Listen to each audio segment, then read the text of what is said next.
Hello and welcome back to another video. তো আজকে যে টপিকটা নিয়ে আলোচনা করব সেটা হচ্ছে যে পশ্চিমবঙ্গের যে সরকারি বিডিএস কলেজগুলো আছে সেইগুলোর কাট অফ কেমন যেতে পারে, এক্সপেক্টেড কাট অফ কেমন যেতে পারে সেটা নিয়ে আলোচনা করব। তোমরা অনেকে জানতে চাইছিলে, তো চলে এসেছি আর একটা ভিডিও নিয়ে। তো দেখো, পশ্চিমবঙ্গে যে তিনটে সরকারি বিডিএস কলেজ আছে তার মধ্যে একটা হচ্ছে তোমার doctor R Ahmed dental college and hospital, একটা হচ্ছে Bardhaman dental college and hospital, আর একটা হচ্ছে north Bengal dental college and hospital. তো এই তিনটে কলেজের কাট অফ নিয়ে আলোচনা করব। তো দেখো, প্রথমে আর আহমেদটা আর আহমেদ ডেন্টাল কলেজ নিয়ে আলোচনা করছি। তো যেহেতু এটা একদম শুরুতেই আছে, মানে যেখানে এমবিবিএস কলেজ শেষ হয় সেখানেই, সে গভর্নমেন্ট এমবিবিএস যেখানে শেষ হয় তার পরেই একদম কিন্তু আর আহমেদ ডেন্টাল কলেজের কিন্তু কাট অফটা, মানে কাউন্সেলিং মানে অ্যালটমেন্টটা শুরু হয়।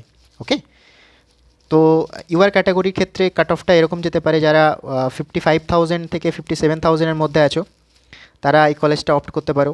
যারা ওবিসি ক্যাটাগরির ক্ষেত্রে 55,000 থেকে 57,000, ইডব্লিউএস ক্যাটাগরির থেকে 1,30,000 থেকে 1,35,000-এর মধ্যে যারা আছো, এসসি ক্যাটাগরির ক্ষেত্রে 1,90,000 থেকে 2,00,000-এর মধ্যে যারা আছো, আর এসটি ক্যাটাগরির ক্ষেত্রে যারা 6,30,000 থেকে 6,50,000-এর মধ্যে আছো।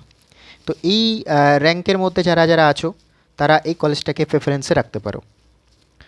ওকে, দেখো কলেজটা যেহেতু কলকাতার উপরে আছে সেই জন্য কলেজটার কাট অফটা একটু বেশি যায়। ঠিক আছে, কলেজে অলমোস্ট 150 সিটস আছে। বার্ডওয়ান ডেন্টাল কলেজের জন্য কাট অফটা এরকম যেতে পারে, ইউআর ক্যাটাগরির ক্ষেত্রে 57,000 থেকে, সরি, এটা 59K করো, 57K থেকে 59K এরকম যেতে থাকতে পারে। ওবিসি ক্যাটাগরির ক্ষেত্রে 57K থেকে 60K এরকম থাকতে পারে। ইডব্লিউএস ক্যাটাগরির ক্ষেত্রে 1,35,000 থেকে 1,40,000 হতে পারে। এসসি ক্যাটাগরির ক্ষেত্রে 2,00,000 থেকে 2,20,000 হতে পারে। এসটি ক্যাটাগরির ক্ষেত্রে 6,50,000 থেকে 6,80,000 এরকম থাকতে পারে। দেখো, এখানে হোস্টেল ফ্যাসিলিটি কিন্তু আর আহমেদের ক্ষেত্রেও আছে এবং হোস্টেল ফ্যাসিলিটি কিন্তু বার্ডওয়ানের ক্ষেত্রেও আছে। দেখো নেক্সট কলেজ যেটা, সেটা হচ্ছে north Bengal dental college and hospital. North Bengal dental college and হসপিটালের জন্য ইউআর ক্যাটাগরির ক্ষেত্রে তোমার 60 থেকে 63,000 থাকতে পারে। ইডব্লিউএস ক্যাটাগরি, ওবিসি ক্যাটাগরির ক্ষেত্রে 61 থেকে 63K।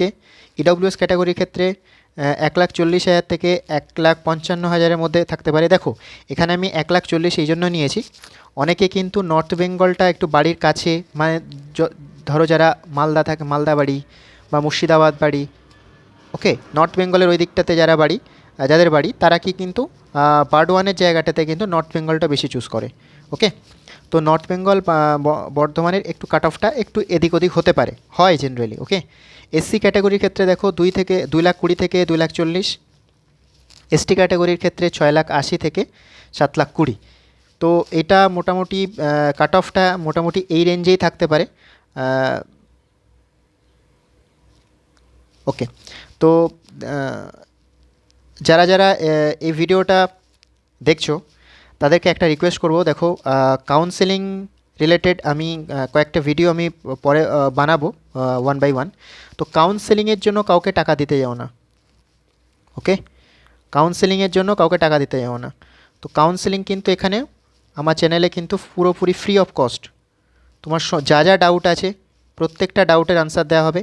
আমি পরে লাইভে যখন কাউন্সেলিং শিডিউল দেওয়া হবে, যখন কাউন্সেলিং তোমাদের চলবে 1 by 1 রাউন্ড, আমি কিন্তু তোমাদের লাইভ করে কিন্তু তোমাদের সমস্ত কোয়েশ্চেনের আনসার কিন্তু আমি দিয়ে দেবো। সুতরাং কাউন্সেলিংয়ের জন্য কোনো জায়গায় এক্সট্রা কোনো টাকা পে করতে যেও না। ওকে, কাউন্সেলিং কিন্তু সম্পূর্ণ বিনামূল্যে কিন্তু চ্যানেল থেকে প্রোভাইড করা হবে। ওকে, আর আলাদা করে কোনো জায়গায় টাকা দেওয়ার কোনো প্রয়োজন নেই। ওকে, শুধু চ্যানেলটাকে সাবস্ক্রাইব করে দিও, ঠিক আছে, লাইক করে দিও আর শেয়ার করে দিও, আর কিছু নয়। আর যা যা তোমাদের আরও ইন ফিউচার যদি অন্য কোনো বিষয়ে ভিডিও বানাতে হয়, অন্য কোনো টপিকের উপরে ভিডিও বানাতে হয়, তাহলে আমাকে বলবে, কমেন্ট সেকশানে আমাকে জানাবে, আমি সেই টপিকের উপরে নতুন কোনো ভিডিও বানিয়ে দেবো। ঠিক আছে, তো আজকের মতো এখানেই শেষ করছি, দেখা হচ্ছে পরের ভিডিওতে।